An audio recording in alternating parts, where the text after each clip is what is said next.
Sir Arthur Conan Doyle, The Adventure of the Retired Colourman, an audiobook narrated by David McCran. Sherlock Holmes was in a melancholy and philosophic mood that morning. His alert, practical nature was subject to such reactions. "Did you see him?" he asked. "You mean the old fellow who has just gone out?" "Precisely." "Yes, I met him at the door." "What did you think of him?" "A pathetic, futile, broken creature." "Exactly, Watson. Pathetic and futile. But is not all life pathetic and futile? Is not his story a microcosm of the whole?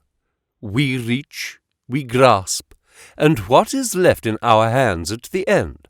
A shadow, or worse than a shadow, misery. Is he one of your clients?"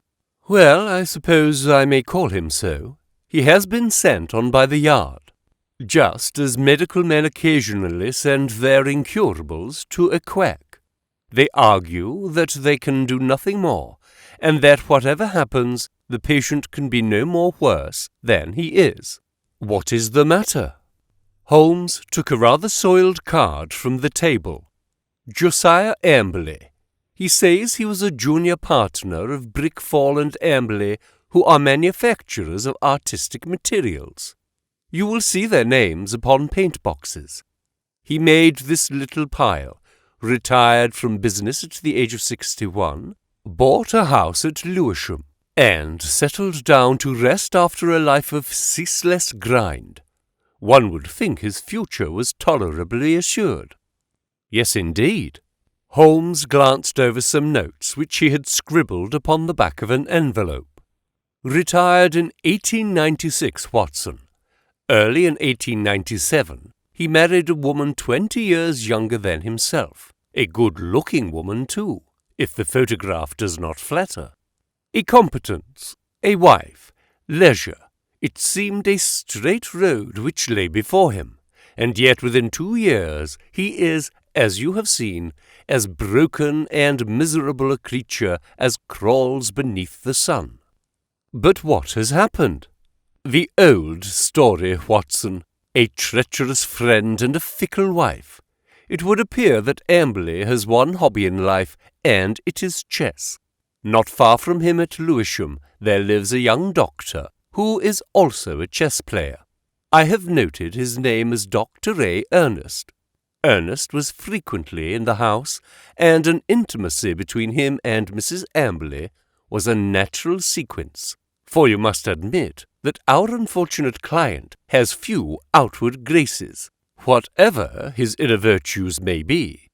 The couple went off together last week, destination untraced. What is more, the faithless spouse carried off the old man's deed box as her personal luggage, with a good part of his life's savings within. Can we find the lady? Can we save the money? A commonplace problem so far as it has developed, and yet a vital one for Josiah Amberley. What will you do about it?" "Well, the immediate question, my dear Watson, happens to be, what will you do? If you will be good enough to understudy me. You know that I am preoccupied with this case of the 2 Coptic patriarchs, which should come to a head today. I really have no time to go out to Lewisham, and yet evidence taken on the spot has a special value. The old fellow was quite insistent that I should go, but I explained my difficulty. He is prepared to meet a representative." "By all means," I answered. "I confess I don't see that I can be of much service, but I am willing to do my best."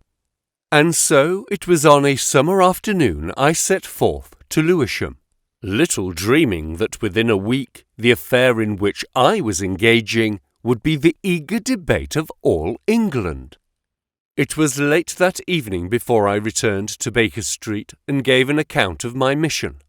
Holmes lay with his gaunt figure stretched in his deep chair, his pipe curling forth slow wreaths of acrid tobacco, while his eyelids drooped over his eyes so lazily that he might almost have been asleep were it not that at any halt or questionable passage of my narrative, they half lifted, and two grey eyes, as bright and keen as rapiers, transfixed me with their searching glance.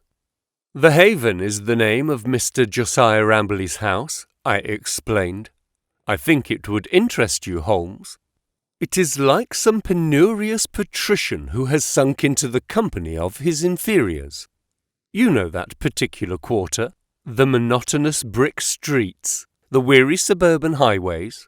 Right in the middle of them, a little island of ancient culture and comfort, lies this old home, surrounded by a high sun-baked wall mottled with lichens and topped with moss, the sort of wall—" "Cut out the poetry, Watson," said Holmes severely.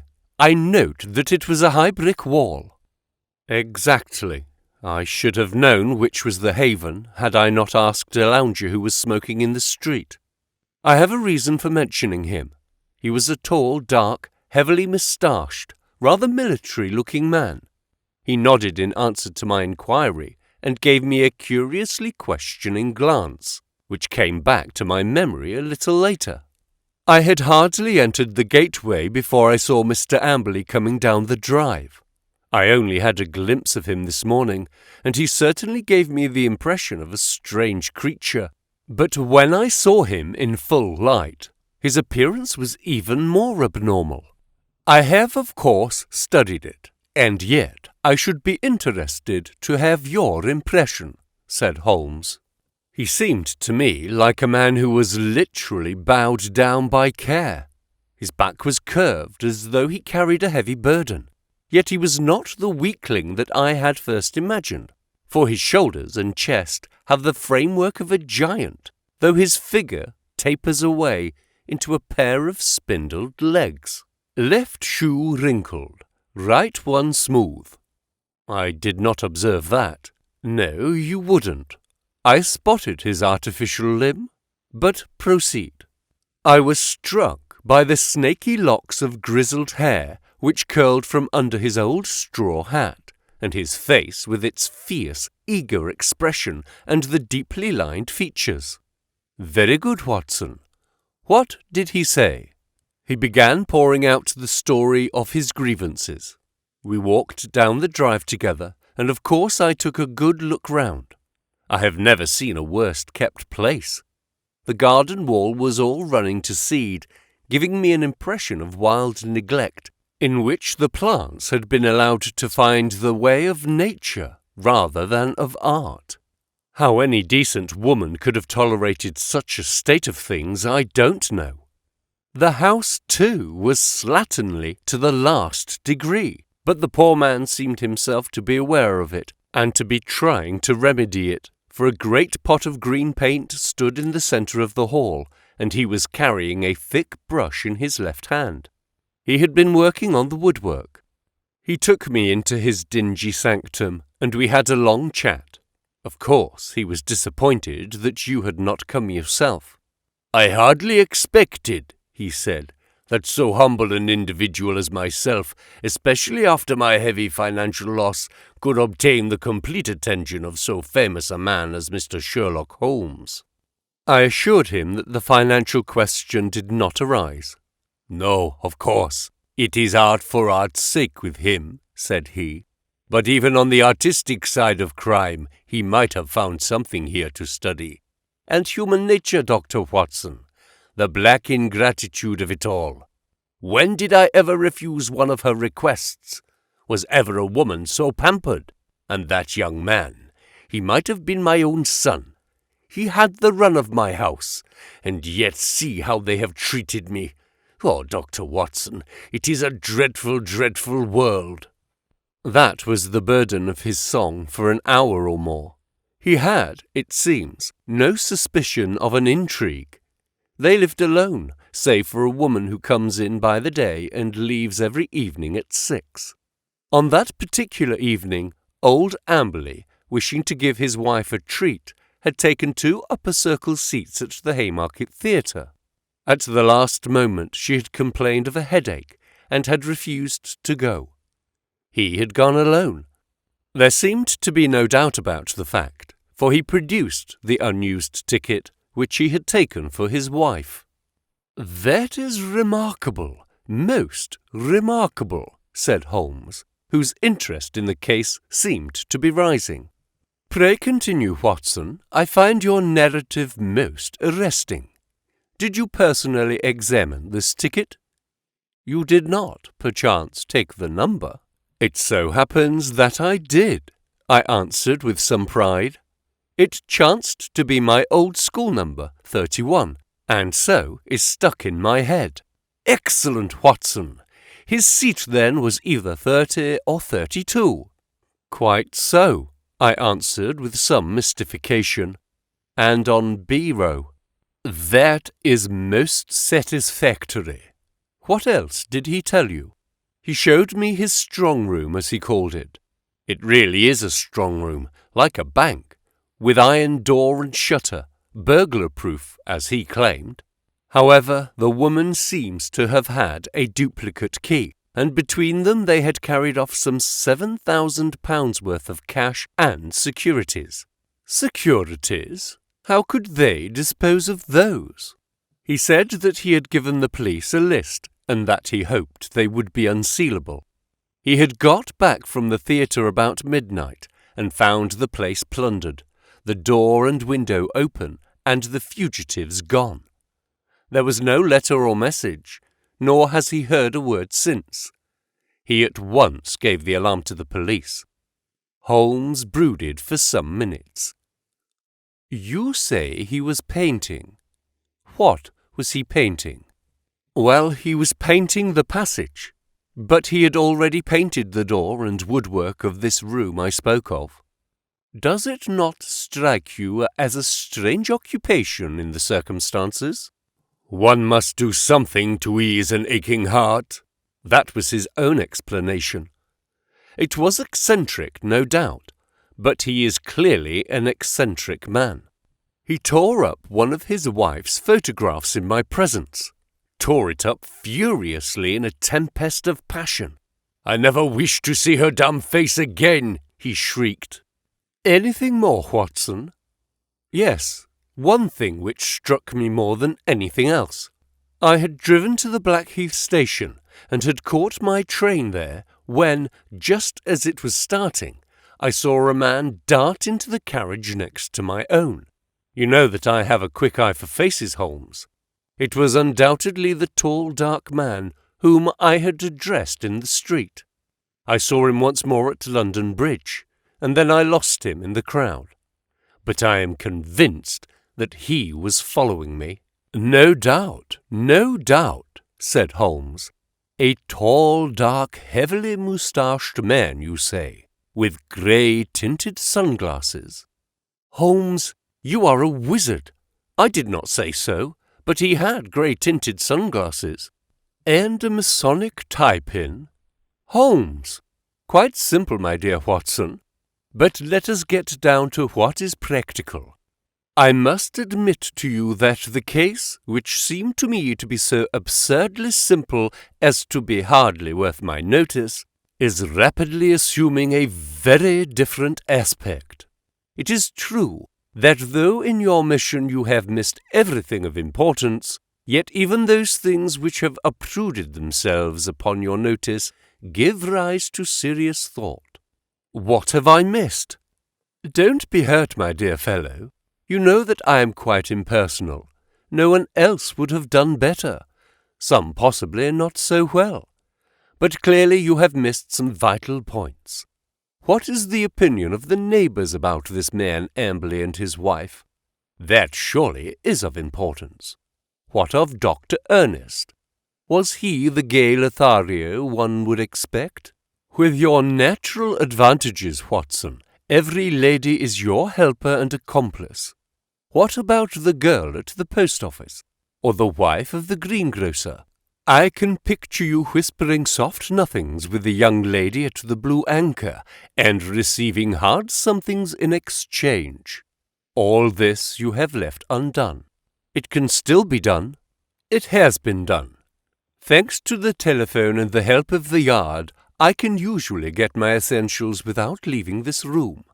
As a matter of fact, my information confirms the man's story. He has the local repute of being a miser, as well as a harsh and exacting husband.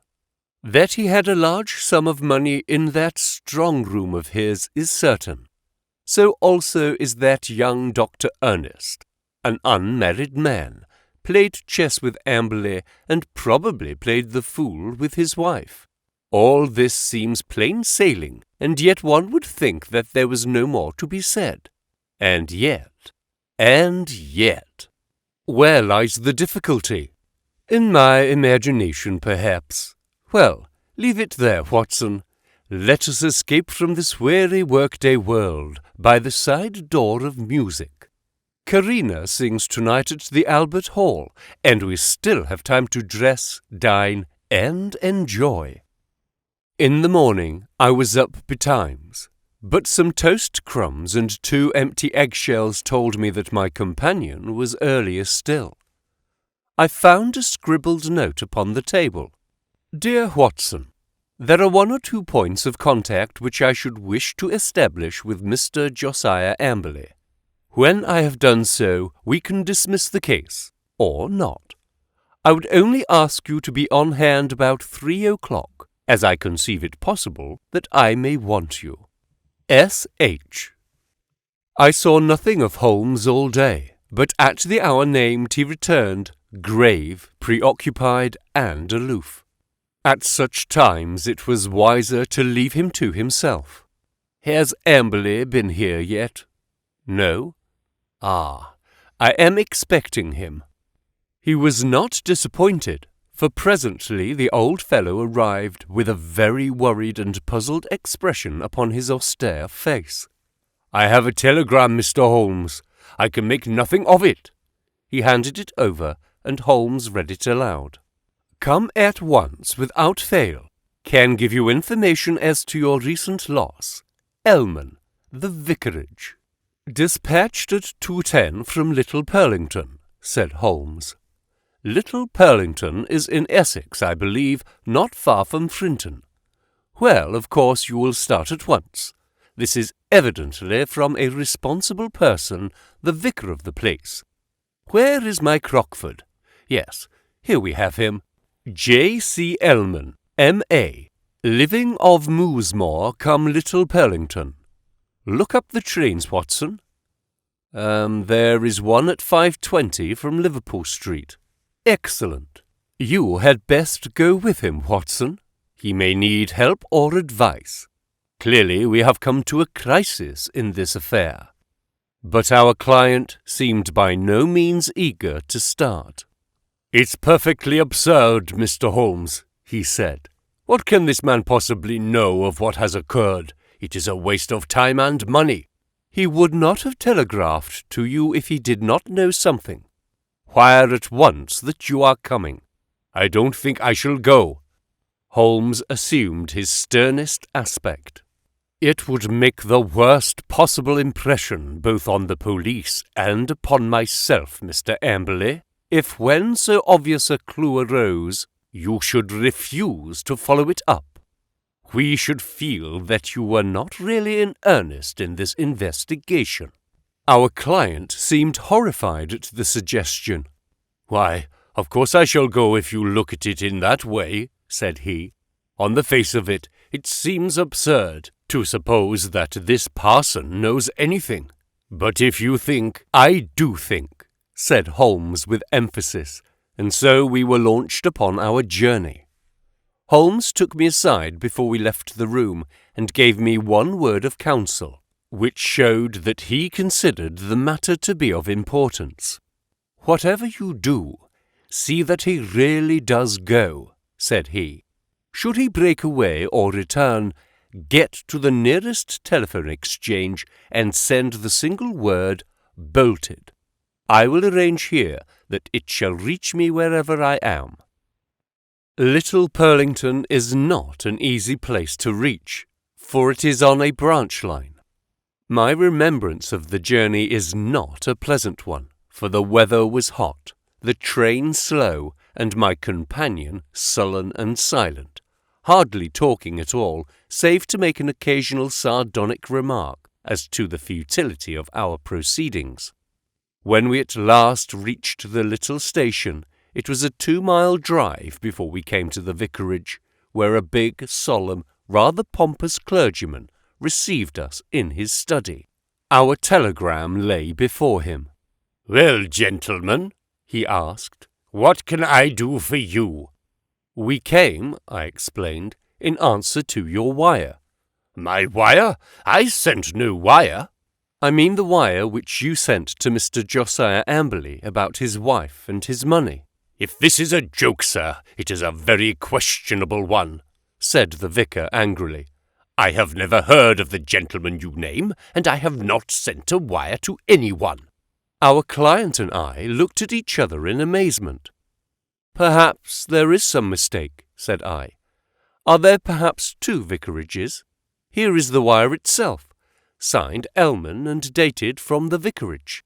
"There is only one vicarage, sir, and only one vicar, and this wire is a scandalous forgery, the origin of which shall certainly be investigated by the police.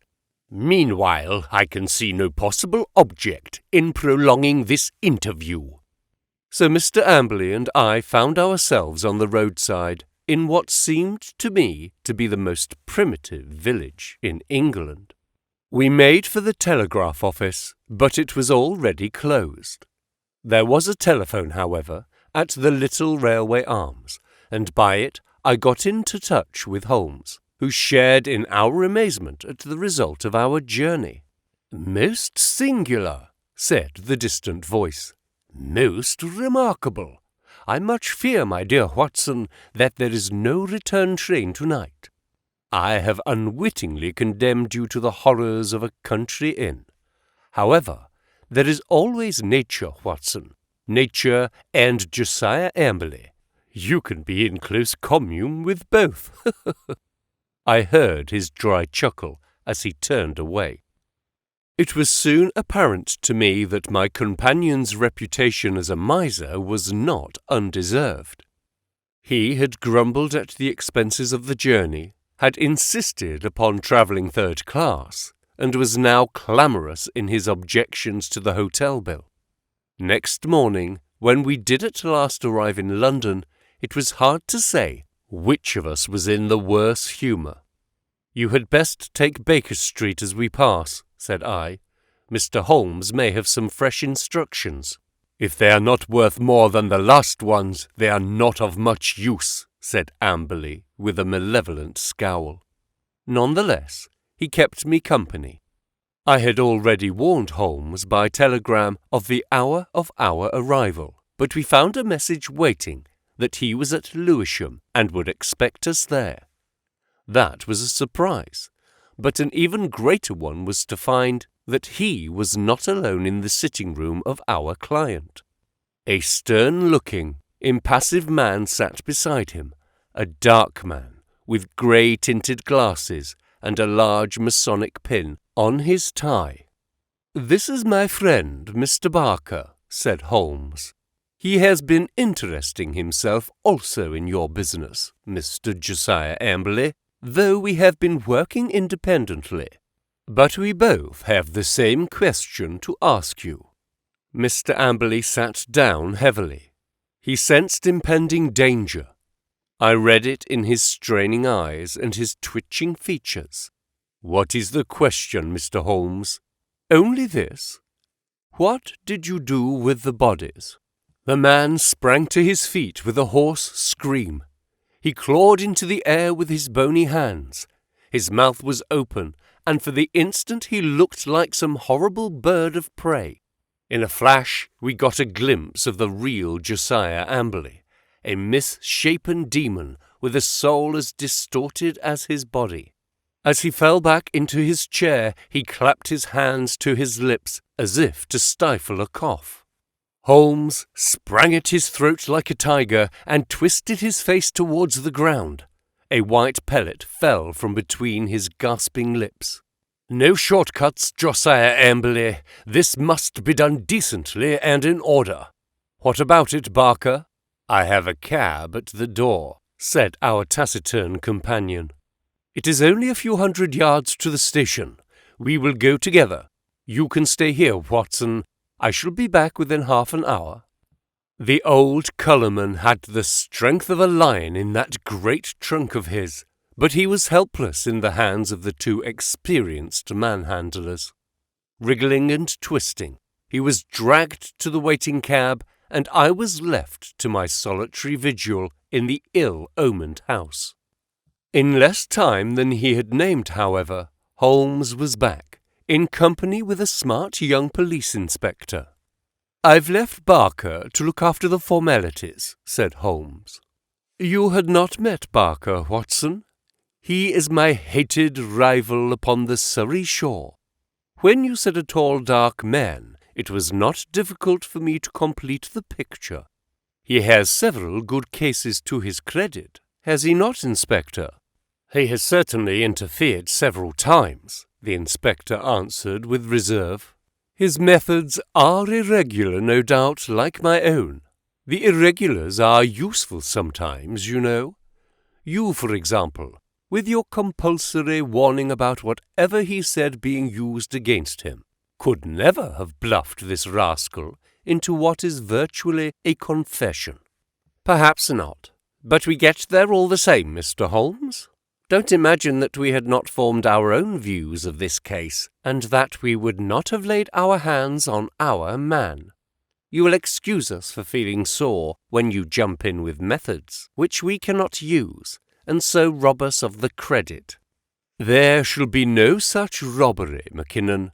I assure you that I efface myself from now onward, and as to Barker, he has done nothing save what I told him."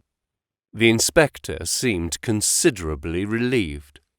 "That is very handsome of you, Mr. Holmes.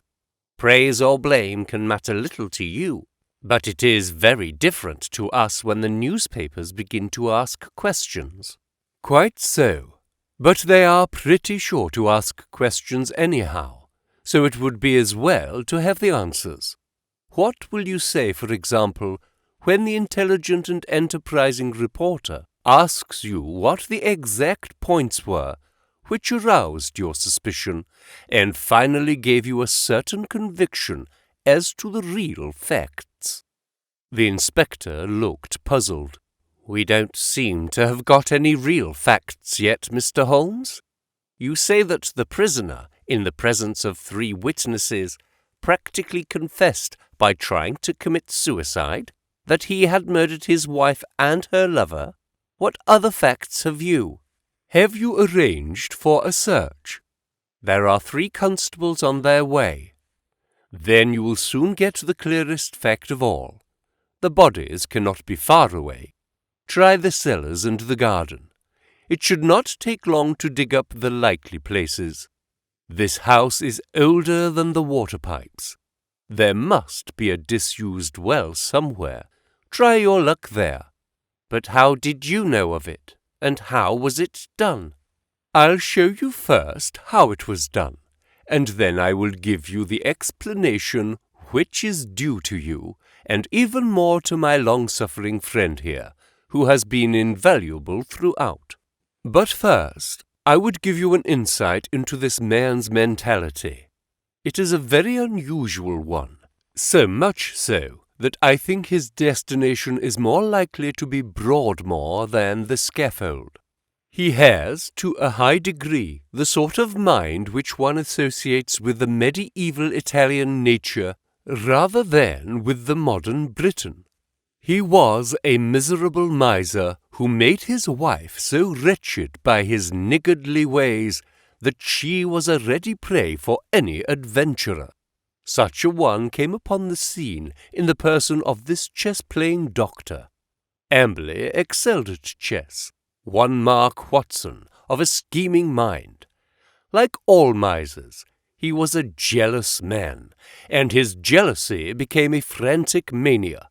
Rightly or wrongly, he suspected an intrigue. He determined to have his revenge, and he planned it with diabolical cleverness. Come here." Holmes led us along the passage, with as much certainty as if he had lived in the house, and halted at the open door of the strong-room. "Pooh!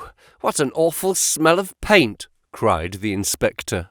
"That was our first clue," said Holmes.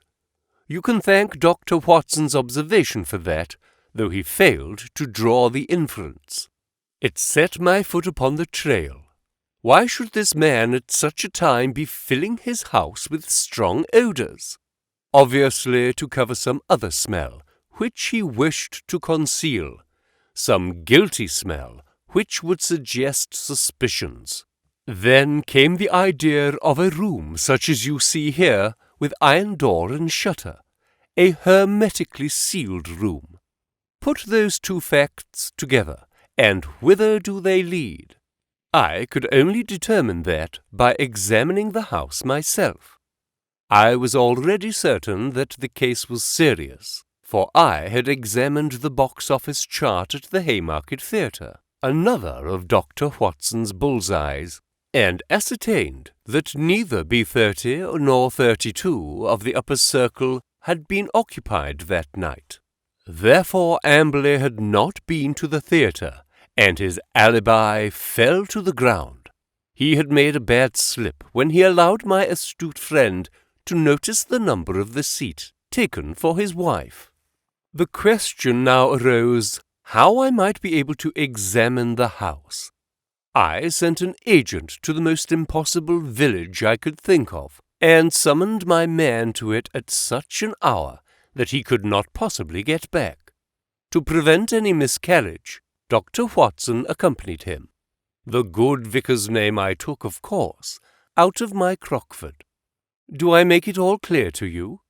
"It is masterly," said the inspector in an awed voice. There being no fear of interruption, I proceeded to burgle the house. Burglary has always been an alternative profession, had I cared to adopt it, and I have little doubt that I should have come to the front. Observe what I found. You see the gas pipe along the skirting here? Very good. It rises in the angle of the wall, and there is a tap here in the corner. The pipe runs out into the strong room, as you can see, and ends in that plaster rose in the centre of the ceiling, where it is concealed by the ornamentation. That end is wide open. At any moment, by turning the outside tap, the room could be flooded with gas. With door and shutter closed, and the tap full on, I would not give 2 minutes of conscious sensation to anyone shut up in that little chamber. By what devilish device he decoyed them, there I do not know. But once inside the door, they were at his mercy. The inspector examined the pipe with interest. "One of our officers mentioned the smell of gas," said he. "But of course the window and the door were open then, and the paint, or some of it, was already about. He had begun the work of painting the day before, according to his story. But what next, Mr. Holmes?" "Well, then came an incident which was rather unexpected to myself. I was slipping through the pantry window in the early dawn when I felt a hand inside my collar, and a voice said, 'Now, you rascal, what are you doing in there?' When I could twist my head round, I looked into the tinted spectacles of my friend and rival, Mr. Barker. It was a curious foregathering, and set us both smiling. It seems that he had been engaged by Dr. A. Ernest's family to make some investigations, and had come to the same conclusion as to foul play. He had watched the house for some days, and had spotted Dr. Watson as one of the obviously suspicious characters who had called there. He could hardly arrest Watson, but when he saw a man actually climbing out of the pantry window, there came a limit to his restraint. Of course, I told him how matters stood, and we continued the case together. Why him? Why not us? Because it was in my mind to put that little test, which answered so admirably. I fear you would not have gone so far." The inspector smiled. "Well, maybe not. I understand that I have your word, Mr. Holmes, that you step right out of the case now and that you turn all your results over to us. Certainly. That is always my custom. Well, in the name of the force, I thank you. It seems a clear case, as you put it, and there can't be much difficulty over the bodies. I'll show you a grim little bit of evidence, said Holmes, and I am sure Amberley himself never observed it. You'll get results, Inspector, by always putting yourself in the other fellow's place and thinking what you would do yourself. It takes some imagination, but it pays.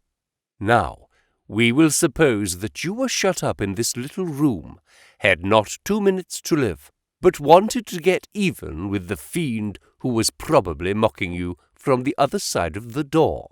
What would you do? Write a message? Exactly. You would like to tell people how you died. No use writing on paper. That would be seen. If you wrote a note on the wall, someone might rest upon it. Now, look here. Just above the skirting is scribbled with a purple indelible pencil. We, that's all. What do you make of that? Well, it's only a foot above the ground. The poor devil was on the floor dying when he wrote it. He lost his senses before he could finish. He was writing, "We were murdered." That's how I read it.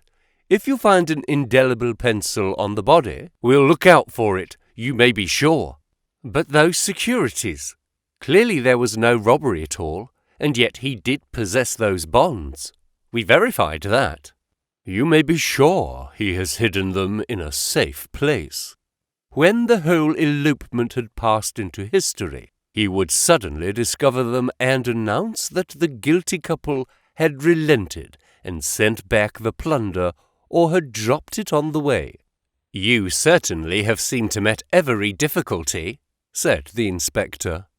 Of course, he was bound to call us in, but why he should have gone to you, I can't understand.